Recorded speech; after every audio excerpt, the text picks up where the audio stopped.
સુરતના કાપોદ્રા વિસ્તારમાં આવેલા પંકજ ડાયમંડ કારખાનામાં મેનેજર પર બે રત્ન કલાકાર ભાઈઓએ જીવલેણ હુમલો કર્યો હોવાની ઘટના સીસીટીવી કેમેરામાં કેદ થતા પોલીસે તપાસ હાથ ધરી છે. સુરતમાં અસામાજિક તત્વોની જેમ કાપોદ્રાના પંકજ ડાયમંડ કારખાનામાં મેનેજર પર રત્ન કલાકારોએ જીવલેણ હુમલો કર્યો હતો.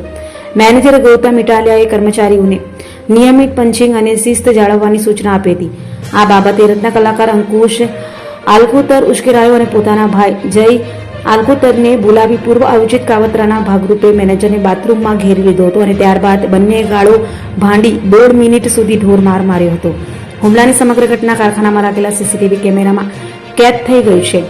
ઘટના બાદ મેનેજર ગૌતમ ઇટાલિયાની ફરિયાદના આધારે કાપોદ્રા પોલીસે અંકુશ આલ્કોતર અને જય આલ્કોતર વિરુદ્ધ ગુનો નોંધી તેમની ધરપકડ માટે તપાસ તેજ કરી છે.